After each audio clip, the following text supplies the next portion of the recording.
Turma, ontem eu falei para vocês que hoje eu ia deixar uma aula gravada sobre ambiente rural, trabalho do ambiente rural, estilos de vida no campo e na cidade. Eu espero que vocês tenham ouvido. Se vocês não leram, para aqui, volta lá no livro, lê, depois retoma este vídeo, tá bom? Se vocês lerem o vídeo, o conteúdo, esse vídeo vai ficar muito mais fácil de entender e vai fazer todo sentido que vocês leram com o que eu vou falar, tá bom? Bom, primeiro vamos lembrar que o Brasil está localizado na América do Sul. Exato. Quem respondeu do Sul está certo. Ele está dividido em estado, cada estado é dividido em menores áreas e essas áreas são chamadas de município. Por que eu não posso chamar de cidade? Porque cidade é a zona urbana. E cada município pode ter uma parte dele formada por zona urbana e uma parte por zona rural. Ou seja, cada município vai ter uma parte de cidade e uma parte de campo. Isso não é uma regra, isso quer dizer que não são todos os municípios que vão estar divididos desta maneira, ok? Próximo slide. Na cidade, que a gente também pode chamar de zona urbana ou de comunidade urbana, o dia a dia é muito mais agitado, é muito mais corrido. E eu quero que vocês entendam bem isso, para que a gente possa entender a parte da zona rural. Então, na cidade, as pessoas moram em casas, apartamentos, que estão localizados em ruas, em avenidas, em praças, certo? Cada rua, cada avenida tem o seu nome, que é para mais para localização, para identificação, né? As pessoas trabalham em lojas, em bancos, em hospitais, em fábricas, em indústrias, enfim. A gente tem uma grande variedade de comércio e prestadores de serviço nas cidades.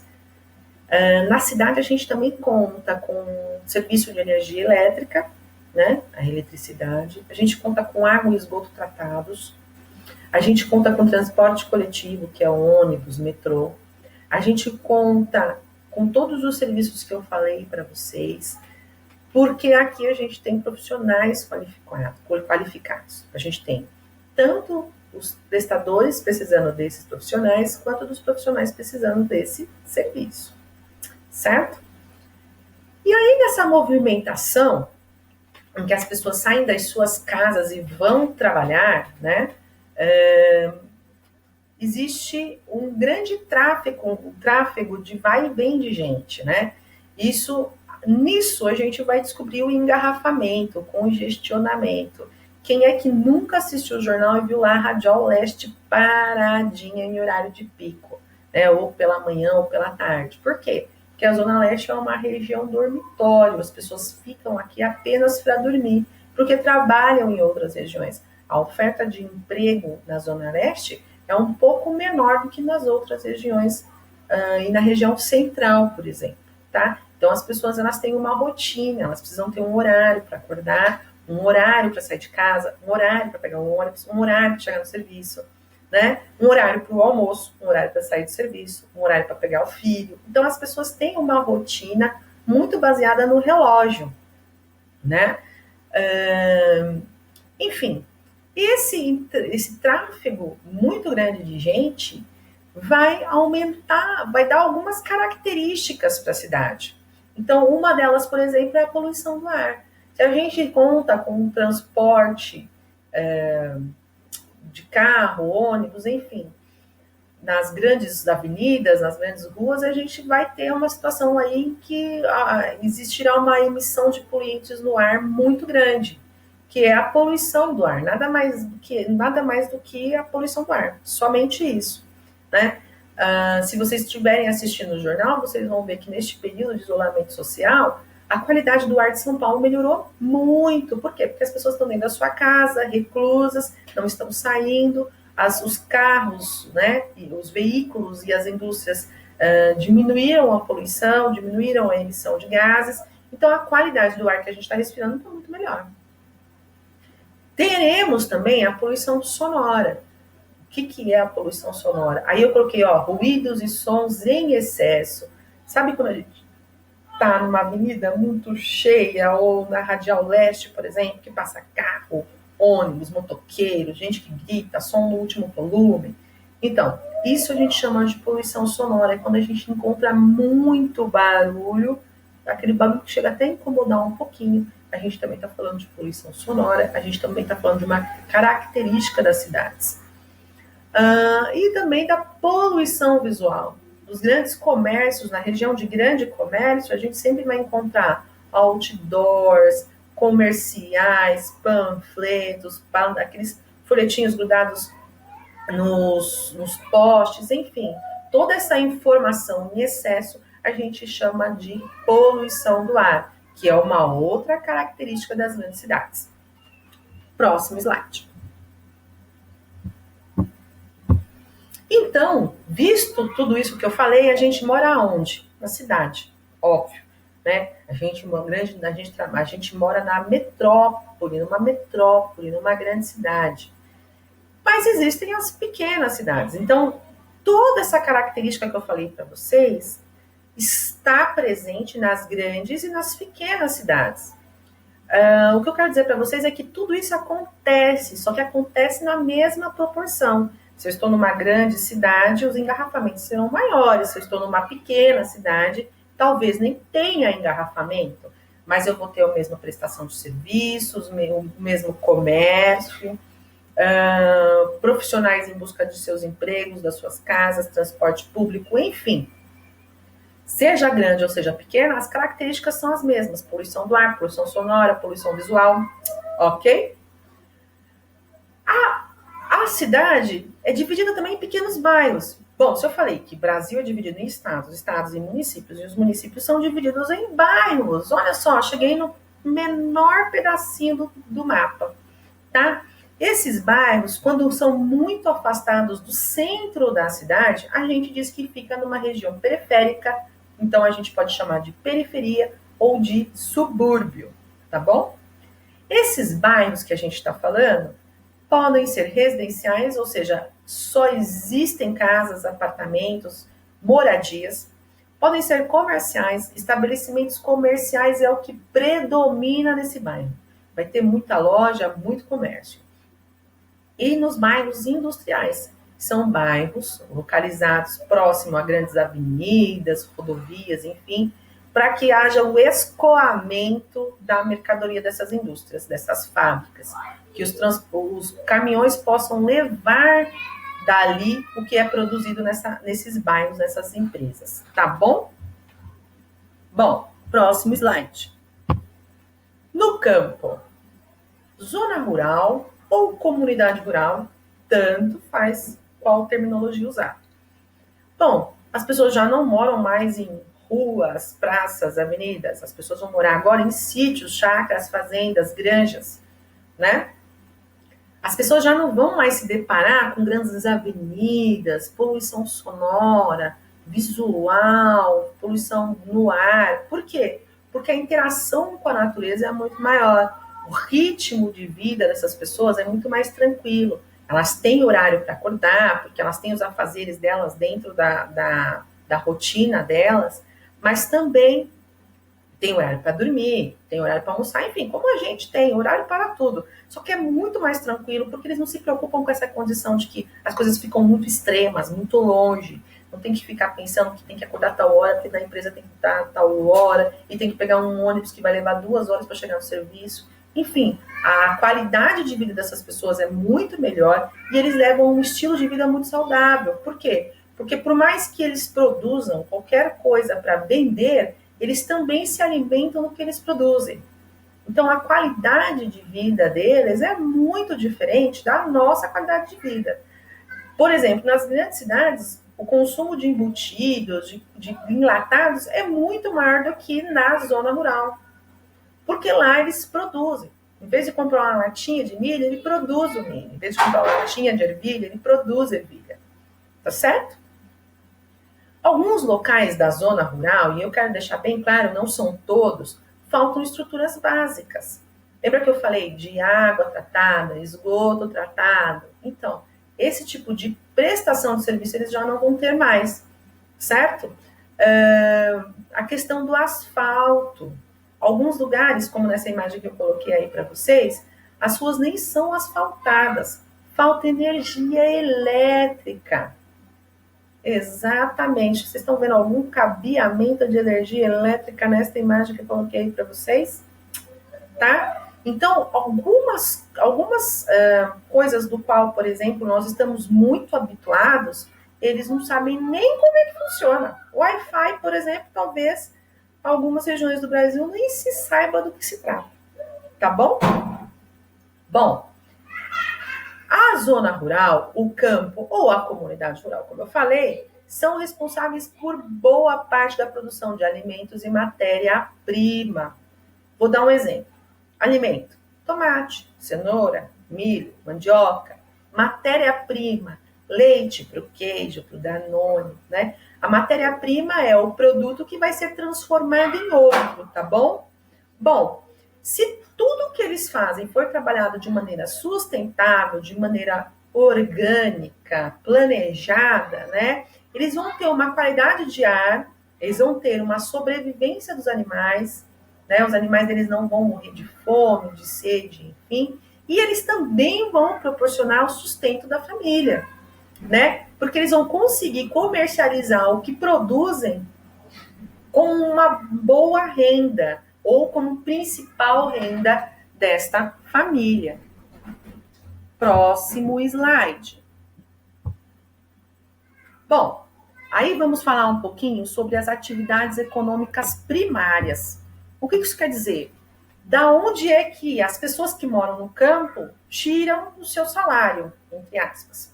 Bom, no campo tem aquelas pessoas que cuidam da lavoura, que a gente chama de agricultor ou lavrador. São eles que vão plantar a alface, o tomate, o pepino, aquilo que a gente consome em casa, certo? Tem as pessoas que se dedicam à criação de gados, e são chamados de pecuaristas. Eles criam a vaca, o boi, e aí vamos colocar também quem cuida de porquinho, tá bom? Pessoas que se dedicam à criação de aves são os avicultores. Tem gente que é especialista em criar galinha e galo, tá? E outras aves, por exemplo, peru, que a gente compra no final do ano, né? Tem grandes áreas que são destinadas somente para a criação de aves, tá bom? E também existem aquelas pessoas que se dedicam na extração de recursos naturais. O que é extrair? É retirar, é tirar, tá?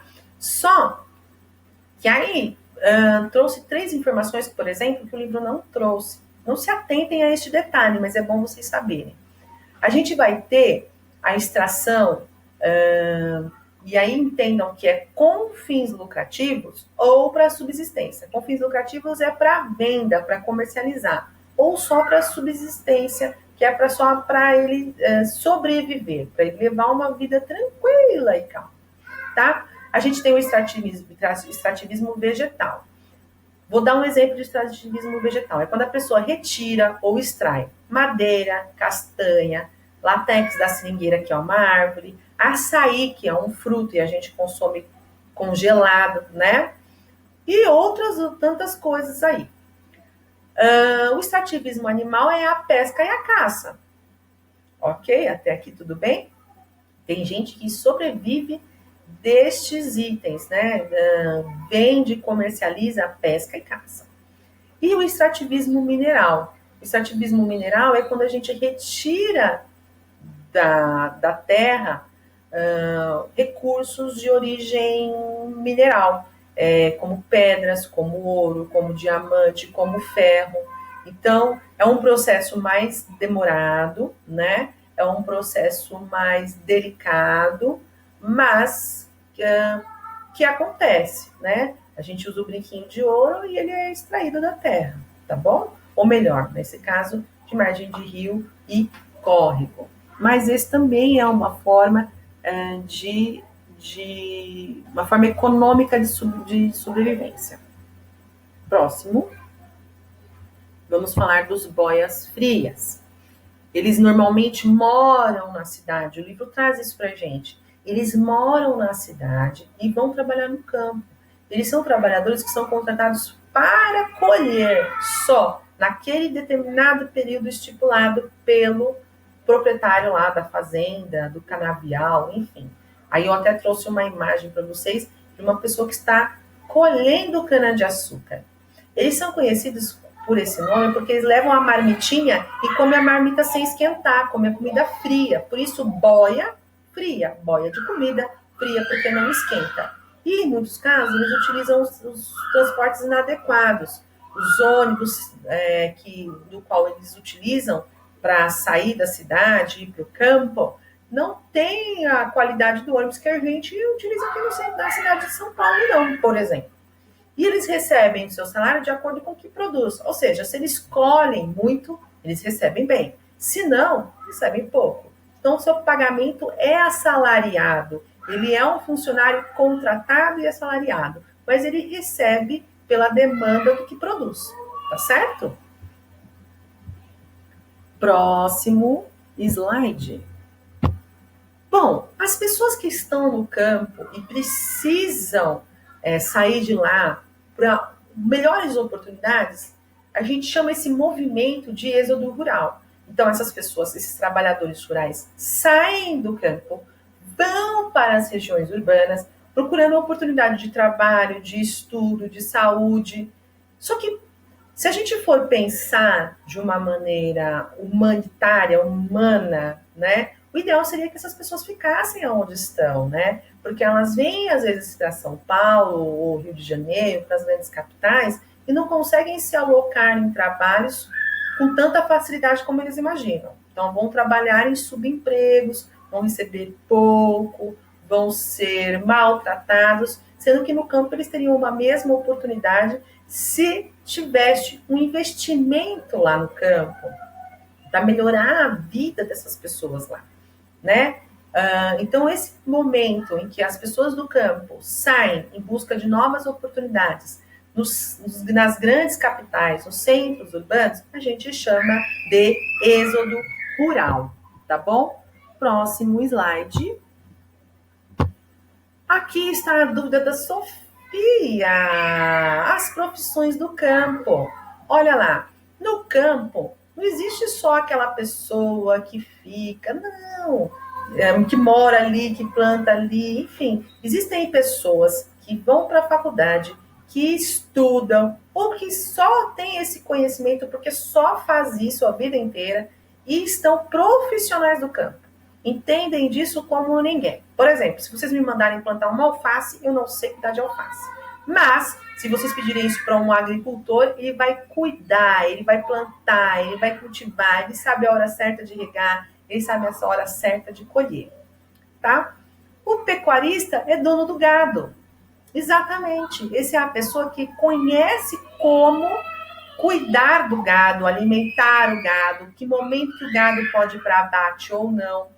Tem o peão, que é a pessoa que cuida do gado, que sabe que naquele momento é hora de tirar o gado daquele lugar, levar o gado para pastar, que é pastar, quando a gente fala é pastar, é comer, né? Enfim, o peão é o que sabe da rotina, é quem cuida do gado. O agrônomo cuida da terra.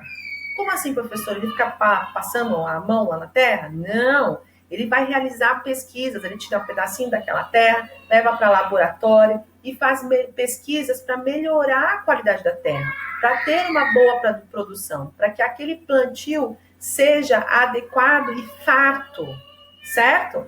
Depois a gente vai ter a opção, o zootecnista. O zootecnista ele é responsável por administrar, por cuidar, por melhorar a condição do gado. Enquanto o peão cuida do gado, alimenta o gado, enfim, nós vamos ter o zootecnista, que é responsável por administrar as condições do gado. Ó, que momento que ele vai ter que tomar a vacina, se já passou, se o gado está bem, se o gado está doente, enfim. O zootecnista é quem vai cuidar desses animais. E depois o veterinário, é ele que vai cuidar da saúde dos animais. É ele que efetivamente vai colocar a mão na massa, né? Se tiver que dar uma vacina, se tiver que fazer um curativo, se tiver que fazer uma cirurgia, por exemplo, é o veterinário.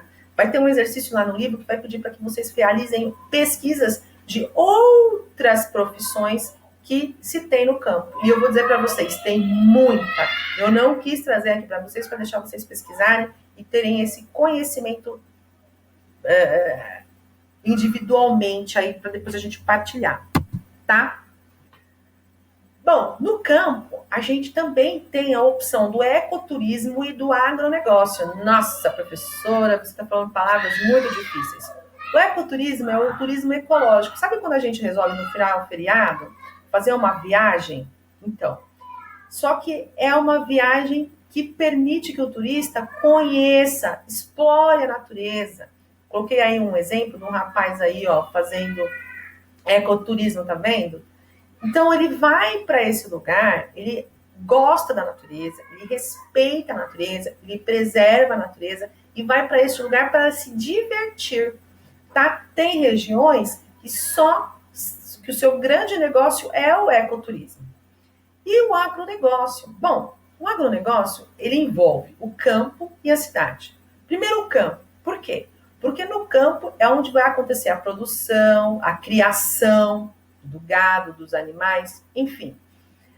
Tudo isso vai ser trabalhado, cuidado, criado no campo. E a cidade vai fazer todo o negócio que envolve o que é criado, cultivado no campo. Então, vai vender, vai entregar, vai transformar a matéria-prima em outros produtos. Então, o agronegócio envolve tanto o campo quanto a cidade. Bom, turminha, olha só. Por aqui eu vou encerrando, tá bom? A lição de casa vai estar no Sponte, Ciências Sociais, página 242 e 247, para entregar no dia 6. E não esqueça de me enviar por e-mail. Goodbye, see you tomorrow. E até segunda-feira. Tchau.